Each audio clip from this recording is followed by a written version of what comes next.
Okay, let's jump right into this. Today we're going to go over how I go about fitting a guard to a hidden tang knife. So the knife is all forged out, hand sanded all the way up to 800 grit. It's ready for etching. It is a Damascus knife.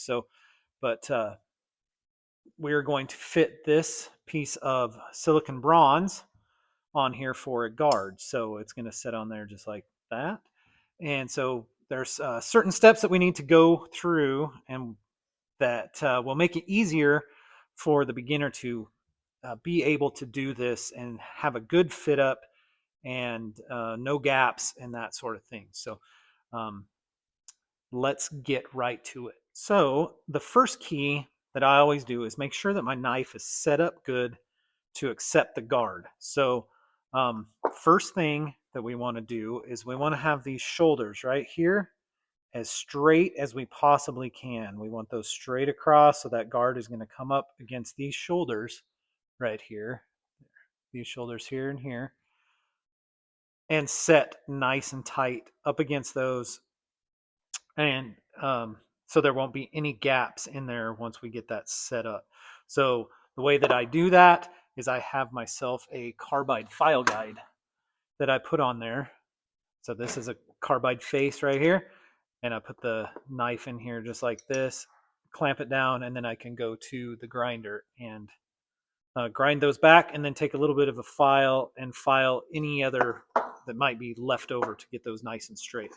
So you want to have that angle right here the way that you want it. I usually try to match my plunge line. You want it perpendicular like this, or leaning slightly ahead like that. If it's leaning back like that, it just looks weird. So you want to have the knife hand sanded or to whatever finish that you are going to do your ricasso at. So if you're just doing a belt finish, you want to have it finished completely to where you want it, because once you fit your guard and then you go back and finish it, you're removing material and you will give yourself a gap in there. So you want to have your ricasso transition area to the tang right here all finished up to the finished dimensions that you want it, and then you can fit the guard to that. So key number one is have your knife set up and ready to go.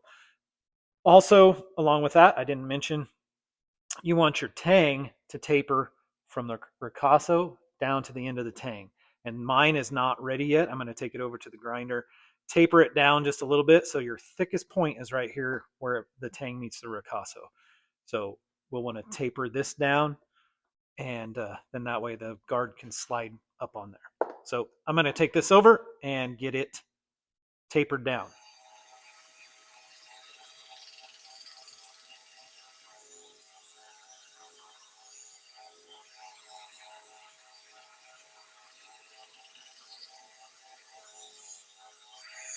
One nice thing to have is this good set of dial calipers, so you can measure that the width of the tang.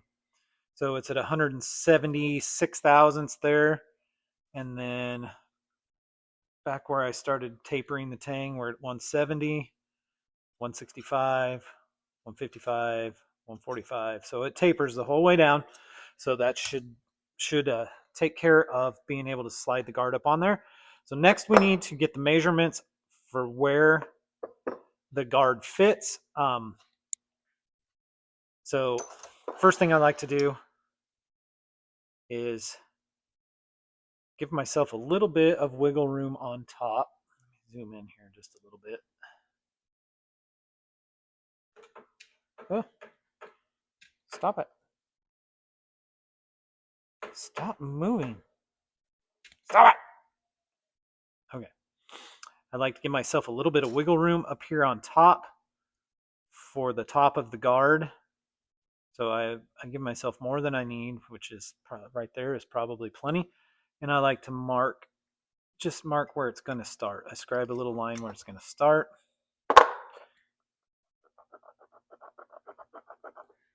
Just like that.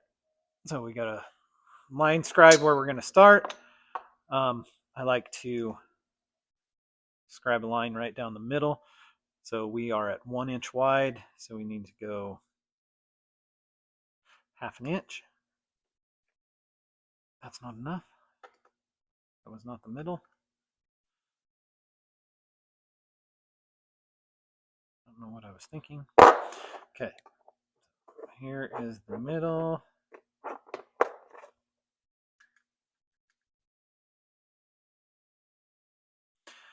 So I scribe a line right down the middle and one off to the side for no particular reason.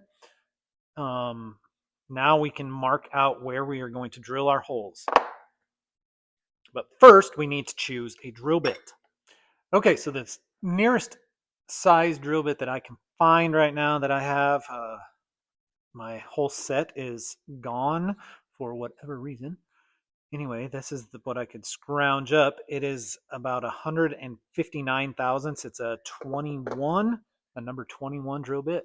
So it's 159 thousandths. So that gives us a 15 thousandths wiggle room. So our slot is going to be 0.176 wide. And so we have a drill bit that measures 0.159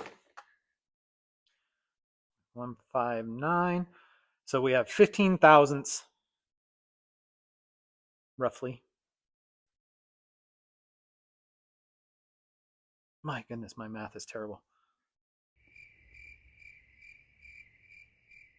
We have 17 thousandths. We have 17 thousandths to play with. So we have to be really careful when we go to drill this, because there will be a little bit of wobble in the drill bit and whatnot. So that's going to get us close to the width that we need. And now we get our center punch us some lines down or some holes down the middle to drill with this drill bit. It should be smaller than our slot, and then we can file it to fit the tang. I forgot to mark this bottom side where the bottom of the tang is going to set. That way we don't drill too far down this way. So I like to take my drill bit, set fairly close to that edge, just to give me an idea of where I need to mark this. We're going to do the same thing on this one, on this end down here. Center punch. And then we're going to center punch our way up through there. Looks like I'm going to be able to get 3 or 4 holes anyway. So now those are fairly straight. We're going to take that over to the drill press and we'll drill all those holes out, and then we can connect them with a file and make it fit the knife. Oh, that drill bit is dull and just about got me.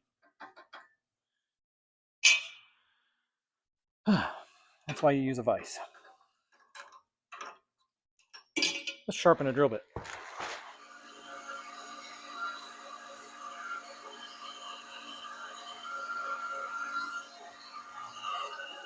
Not sure how I did it, but I think I made it worse. Aha, much better.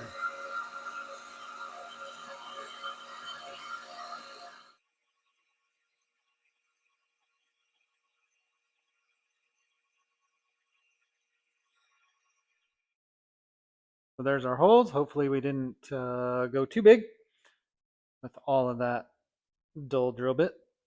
So let's start filing it together. So now we're going to get out our trusty little needle file, round needle file, and we are just going to connect all these holes.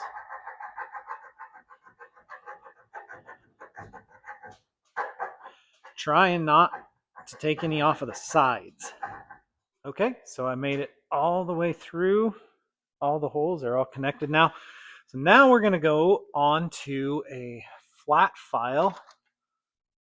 See if I can find one that's kind of sharp.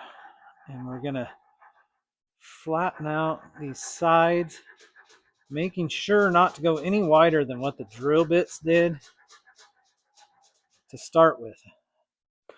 And this would be where key number 2 comes in. Go nice and slow, take your time, check fit ups regularly. You don't want to go too big, because then it's depending on how much too big you go, it can be a real pain, or you might have to scrap the whole thing. So um, go nice and slow, nice and slow, nice and slow.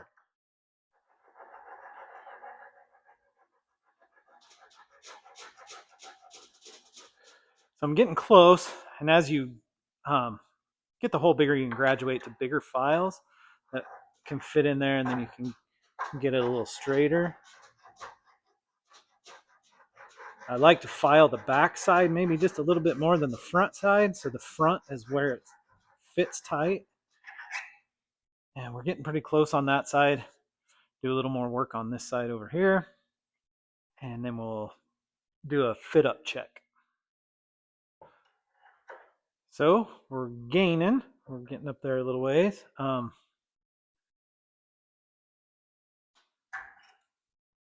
We'll just keep slowly filing and checking. So one way that you can tell kind of where you need to remove material inside the slot, take a Sharpie marker, color the knife on all four sides of the tang and put it in there. Just kind of wiggle it around and take it out, and then it will remove where it is hitting. So see, it's hitting more on the top, kind of, maybe even in the middle. So we need to remove, and it will actually leave material or leave a Sharpie marker on the inside of your slot in here too, so you can tell where it is that you need to take it off. So there's our slot. We're getting really close to that fitting up right there. I'm going to take a couple more swipes with the file and try it one more time.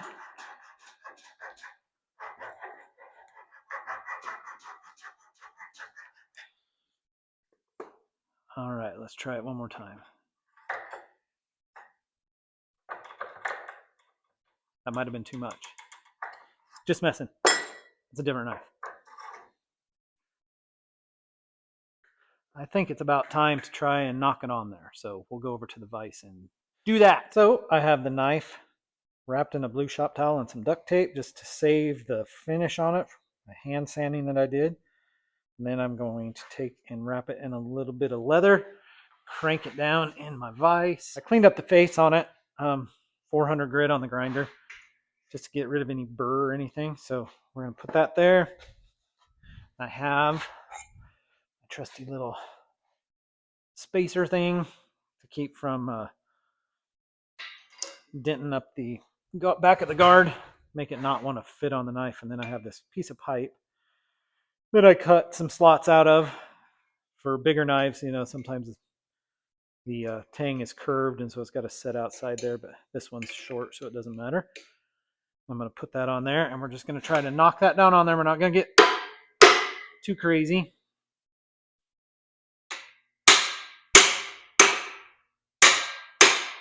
Okay, so we're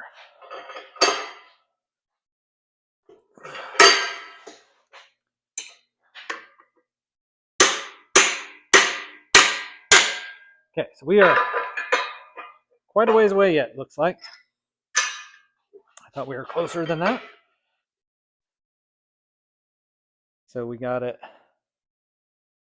that close, which is, it's getting there. It looks like it's hitting mostly in the back side. So we'll knock this back off there. We will go file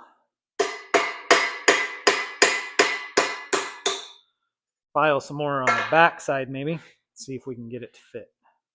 Okay, this time I'm going to do it. I can just feel it.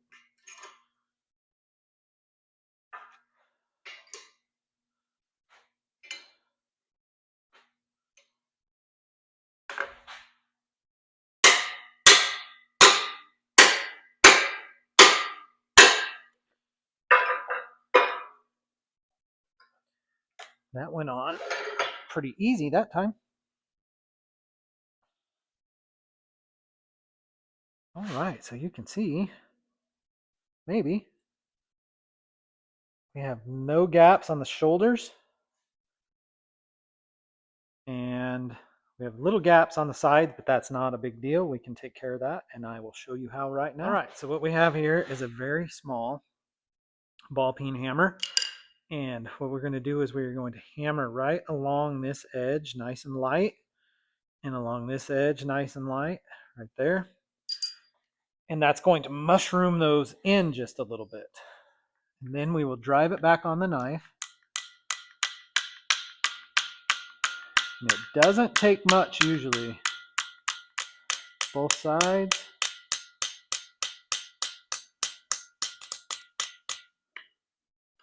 It doesn't take much.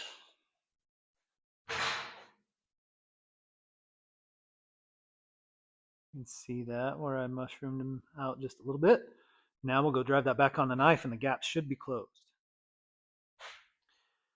So you can see there's still just a little bit of gap right there and a little bit right there. So we need to mushroom those in just a little bit more. And then we will have her all fit.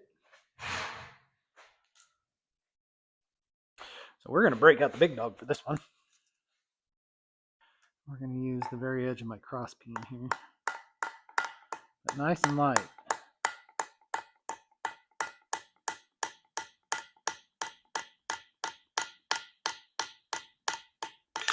There. Let's try that. Aha! 5th time is the charm. Or whatever, how many ever times it took. All the gaps are closed up. Now we'll knock that off there and we will grind it back smooth and it should be good to go. Here is the guard ground back to 400. We'll knock it back on the knife for hopefully the last time. Well, it won't be the last time completely, but for now. And you want to be really careful when you're knocking it on here like this because you can break your knife. And if you would like to go to this little link right here, I will show you how that's done. I have broke a knife not that long ago doing this.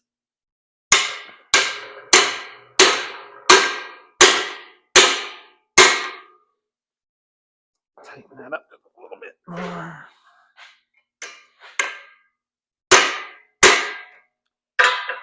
All right, no gaps, no whammies. Oh, wrong way.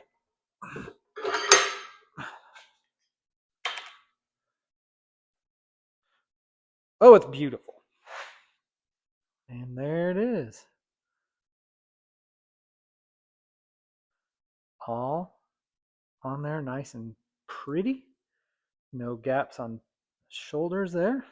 This knife is ready to fit a handle. So here is one last kind of bonus tip. If you can get yourself, mine got broke, but a little mirror and it had a notch cut out of it right here. I had a friend that cut this out and it had little ears like that on both sides. This side got broke. Anyway, if you can get your little mirror, you can see, I don't know if you can see on this one. It looks pretty square right there, but the guard is not quite setting straight. It is actually setting a little bit this way. You can take a mirror like this and you put it on the back of your guard and you look down the mirror and you can see that that knife does not continue in a straight line into the reflection. That reflection kicks off to this side just a little bit. So that means my guard is not set straight. So I'm going to have to file just a little bit more on the back side. If this side needs to come this way. If I turn it around to this side, right in this corner right there, it is hitting the tang back here. I need to file that out so this will turn just a little bit. So I'm going to do that, but that's just a bonus little tip with a mirror. You take this on there and you can make sure that your guard is going to fit nice and square, which this one does not, but it will shortly. So here it is after fiddling with it for a little bit. Now you can see how that blade in the reflection runs perfectly straight with the other one. So that will be the bonus tip of the day. Thanks for sticking along with me, guys, and hopefully this helps any of you that are trying to do some hidden tang knives and are having trouble fitting a guard. So the first key that we went over was make sure your knife is set up ready to take the guard. So you want to have the tang tapered in both directions, have it hand sanded, and have those shoulders nice and square. The second one is get your measurements on there, have a nice set of calipers, get your measurements and pick the right size of drill bit for the hole that you need. You want to make sure it's smaller, and then you can file it to size. So, and then key number 3 is file it to fit and go slow and check often. So you want to file and check and file and check and file and check until you finally get it almost fit. And then key number 4 is press fit that on there. Hammer it down on there. You don't want to hammer super hard because I have broken a knife. I have the link earlier in the episode. And then number 4 is if you have any gap, or number 5, if you have any gaps along here, you want to take it to your anvil or whatever you have and use a little hammer of some sort and just mushroom that slot in just a little bit. And then you pound it back on the hammer until you don't have any gaps. You keep doing that until you don't have any gaps. Take it over to the grinder, grind it back smooth, and you take off as little material as you can with the grinder, and you should have a nice clean fit up. So hopefully this helps. Don't forget to like and subscribe. We'll see you on the next one.